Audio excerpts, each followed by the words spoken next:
आज हम अपना टॉपिक शुरू करने जा रहे हैं लीबेग इंटीग्रल। ठीक है, we have introduced a new concept of Lebesgue integral. हम लीबेग इंटीग्रल के बारे में पढ़ेंगे, लेकिन लीबेग इंटीग्रल करने से पहले हम एक बार रीमान इंटीग्रल को रिपीट करेंगे। रीमान इंटीग्रल हम ग्रेजुएशन में पढ़ चुके हैं, जबकि लीबेग इंटीग्रल पीजी का टॉपिक है।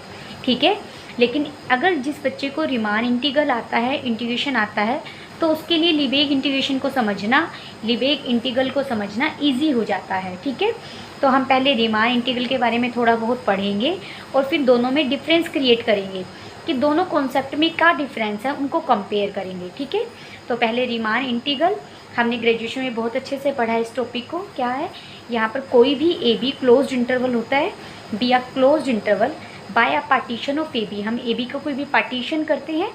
पार्टीशन का मतलब क्या है, कोई भी हम सेट लेंगे P, finite set of points x0, x1, x2, xn such that इस तरीके से होगा। A होगा हमारा x0 के इक्वल है, x1 इक्वालिटी नहीं आती है यहाँ पर, x0 is strictly less than x1, x1 is strictly less than x2, x2 strictly less than x3। इस तरीके से हम पार्टीशन बनाते हैं। यहाँ इक्वालिटी नहीं आएगी। xn is equal to b, the partition P consisting of n+1 points. देखो x0 से स्टार्ट किया और xn तक जा रहे हैं, तो ये n+1 पॉइंट हो गई। और हर पॉइंट के कोरोस्पॉन्डिंग हमें सब इंटरवल्स मिलेंगे। जैसे पहला सब इंटरवल होगा x0, x1, that is my I1। ठीक है, दूसरा सब इंटरवल होगा x1, x2। ठीक है, ये I2 इंटरवल होगा मेरा। इस तरीके से हमें क्लोज्ड सब इंटरवल मिलेंगे, are the sub intervals of A B. Now let f be a bounded real valued function. यहाँ f हमारा बाउंडेड फंक्शन ही होता है। f bounded real valued function है, defined on close interval A B. We define the sums. हम upper सम को define करते हैं, UFP लिखते हैं। कैसे डिफाइन करते थे, ये जो कैपिटल MI है, क्या था ये ग्रेटेस्ट लिस्ट अपर बाउंड होता था। लिस्ट अपर बाउंड ओवर सब इंटरवल, जो MIs है वो लिस्ट अपर बाउंड कहिए या सुप्रीमम कहिए fx का, हर सब इंटरवल के लिए। यानी M1 होगा वो x0 और x1 वाले जो सब इंटरवल है, जो M1 होगा वो हमारा लिस्ट अपर बाउंड होगा। कौन से सेट का, जो fx को हम लेंगे जहाँ पर x लाइज बिटवीन x0 और x1 के बीच में। ठीक है, इक्वालिटी भी रहेगी क्योंकि क्लोज इंटरवल होते हैं। M2 था वो लिस्ट अपर बाउंड होगा fx फंक्शन का x1 और x2 के बीच के पॉइंट्स के लिए। x1 और x2 इंटरवल में जो पॉइंट्स आ रहे हैं उन सब पर फंक्शन की वैल्यू निकालेंगे और उनमें जो मैक्सिमम वैल्यू होगी डेट इज़ माई M2। ऐसे ही x0, x1 इंटरवल में हर पॉइंट के लिए हम फंक्शन की वैल्यू निकालेंगे, जो उनमें सुप्रीमम वैल्यू होगी डेट इज़ माई M1। ठीक है, ये हमारा MIs होता था। और ये हमारा डिफरेंस ऑफ, ये कह सकते हो length of interval, length of सब इंटरवल्स होते थे, जिसे हम डेल्टा आइज भी लिखते थे। ठीक है, तो ऐसे ही हम अपर सम डिफाइन करते थे। सिमिलरली लोअर सम डिफाइन करेंगे तो ये हम ग्रेटेस्ट लोअर बाउंड लेंगे हर सब इंटरवल के कोरस्पॉन्डिंग। ठीक है, तो हमने UFP क्या डिफाइन किया, summation i running from 1 to n xi-1 MI। और LFP क्या डिफाइन किया, that is summation i running from 1 to n xi-1 MI। ठीक है, ये अपर सम है, ये लोअर सम है। तो capital P with the family of all partition, हमने ये एक फैमिली बना ली जिसमें सारे पार्टीशन हैं। ए बी इंटरवल के आप बहुत सारे पार्टीशन बना सकते हैं। ए बी इंटरवल है, मान लीजिए ए बी मेरा 1 to 5 है। ठीक है, कोई स्टूडेंट इसका पार्टीशन बनाएगा। ठीक है, कोई स्टूडेंट पार्टीशन बना रहा है।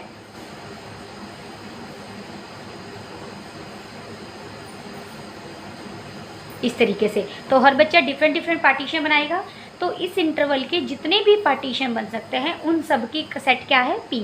P is the family of all partition of P of A B. The upper Riemann integral, ये अपर सम और लोअर सम था। अब हम अपर रीमान इंटीग्रल और लोअर रीमान इंटीग्रल डिफाइन करने जा रहे हैं। अपर रीमान इंटीग्रल को कैसे लिखते हैं, इंटीग्रेशन ए बी के ऊपर यहाँ अपर तो बार लगाते हैं, fx dx is equal to infimum. हर पार्टीशन के कॉरस्पॉन्डिंग मुझे UFP मिलेंगे अलग अलग, उनमें जो इन्फिमम होगा डेट इज़ अपर इंटीग्रल। ठीक है, ऐसे ही लोअर इंटीग्रल क्या होगा, a to b, a के नीचे यहाँ बार लगाते हैं fx dx is equal to जितने मुझे यहाँ पर LFP मिलेंगे, स्मॉल s से रिप्रेजेंट कर रहे हैं, जितने LFP लोअर सम्स मिलेंगे उन सब का में जो सुप्रीमम होगा that is my lower integral, ठीक है। कोई भी फंक्शन रीमान इंटीग्रेबल कब होगा, जब लोअर इंटीग्रल अपर इंटीग्रल के इक्वल हो जाए, ठीक है। Where supremum and infimum are taken over all possible partition P of A B. अगर लोअर इंटीग्रल और अपर इंटीग्रल और लोअर इंटीग्रल इक्वल हो जाते हैं तो हम फंक्शन को रीमान इंटीग्रेबल बोलते हैं। आर फॉर रीमान के लिए रिप्रेजेंट कर रहे हैं।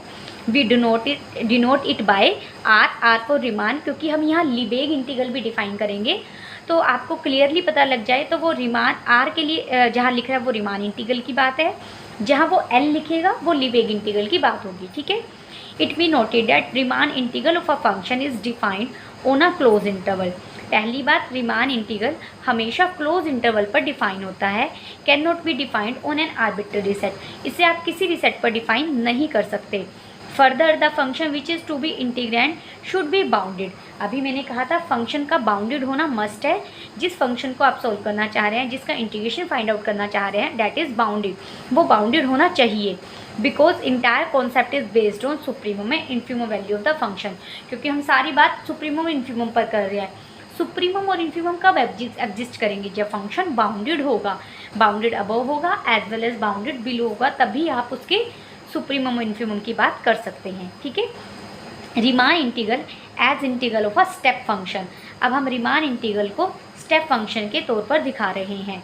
Let psi be a step function defined on a close interval A B.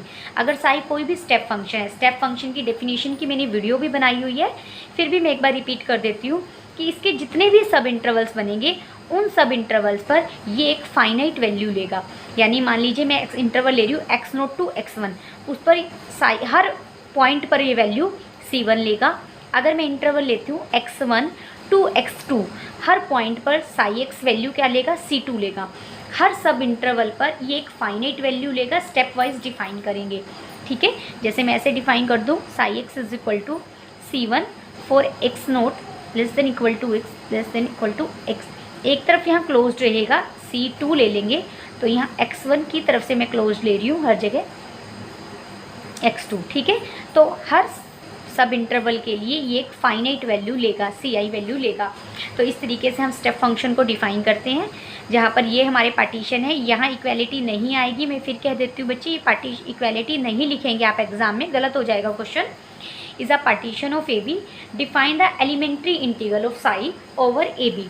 हम एलिमेंट्री इंटीग्रल डिफाइन कर रहे हैं। Integration of a to b psi x d x is equal to summation i running to 1 to n x c i. Psi x की value क्या है, सी आई, और ये क्या है हमारा जो लेंथ ऑफ इंटरवल है। आप इस चीज़ को ऐसे भी समझ सकते हैं, देखो हर सब इंटरवल के लिए क्या ले रहा है, एक कांस्टेंट वैल्यू ले रहा है।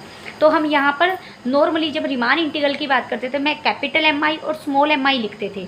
कैपिटल एम आई रिप्रेजेंट करता था सुप्रीमम को और स्मॉल एम आई रिप्रेजेंट करता था इन्फीमम को। लेकिन यहाँ तो फंक्शन हर सब इंटरवल के लिए कांस्टेंट है, हर पॉइंट पर वैल्यू, इस सब इंटरवल के हर पॉइंट पर वैल्यू c1 देगा, ठीक है। तो फंक्शन की जो मैक्सिमम वैल्यू है वो भी c1, जो मिनिमम वैल्यू है तो भी c1, तो ऐसे रिप्रेजेंट कर सकते हैं।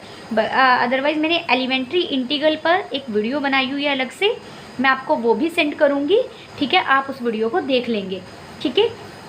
Keeping this in mind along with the definition upper and lower integral. अब यहाँ पर इस चीज़ को देखो, एच एल रॉयडन की बुक से समझते हैं। अब हमारा साई एक्स फंक्शन है, ये अभी मैंने बताया आपको स्टेप फंक्शन है, ठीक है। अगर मैं लोअर सम निकालूँ तो इसका लोअर सम भी ये होगा, अपर सम निकालूँ अपर सम भी ये होगा। क्यों? क्योंकि यहाँ पर डिफरेंस आता है सिर्फ कैपिटल एम आई और स्मॉल एम आई का। जब हम रीमान इंटीग्रल की बात करते हैं या लोअर सम और रीमान सम की बात करते हैं, लेकिन ये फंक्शन तो एक कांस्टेंट फंक्शन है हर सब इंटरवल के लिए, तो कैपिटल एम आई भी यही वैल्यू लेगा, स्मॉल एम आई भी यही वैल्यू लेगा, तो लोअर सम अपर सम के इक्वल हो जाएगा, ठीक है। तो हमारा अगर लोअर सम अपर सम के इक्वल हो, यही चीज़ हमारी रीमान इंटीग्रल है, ठीक है। तो हम जो रीमान इंटीग्रल की डेफिनेशन है उसको स्टेप फंक्शन की फॉर्म में लिखते हैं, जो आपने सीधा याद करनी है, ठीक है। अगर मैं लोअर इंटीग्रल को रिप्रेजेंट कर रही हूँ, रीमान लोअर इंटीग्रल को रिप्रेजेंट कर रही हूँ, तो ये integration of a to b phi, जहाँ पर फाई क्या है, एक स्टेप फंक्शन है।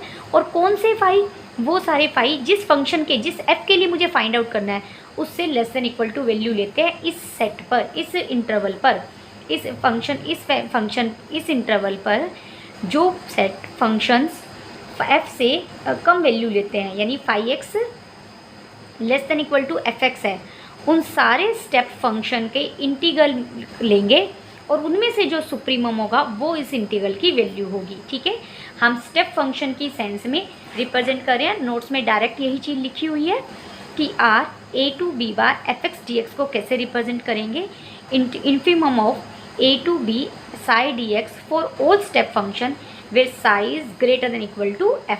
जहाँ पर अगर हम इसकी बात कर रहे हैं अपर इंटीग्रल की, अपर इंटीग्रल में यहाँ इन्फिमम आएगा और वो सारे स्टेप फंक्शन लेंगे जो f से बड़े हैं, बराबर या f से बड़े हैं ऑन डैट इंटरवल। ठीक है, क्लियर।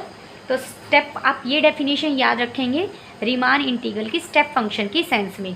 ठीक है, क्योंकि जब हम लिबेग इंटीग्रल की बात करेंगे तो हम इस लिबेग इंटीग्रल को भी इसी सेंस में रिप्रेजेंट करेंगे, बस यहाँ स्टेप फंक्शन की जगह सिंपल फंक्शन आ जाएगा। ठीक है, क्लियर। तो रीमान इंटीग्रल की ये डेफिनेशन आपने ग्रेजुएशन में नहीं पढ़ी थी, अब आप इस तरीके से याद करेंगे और ये स्टेप फंक्शन की सेंस में कैसे होगा ये ऊपर है। ठीक है, क्लियर।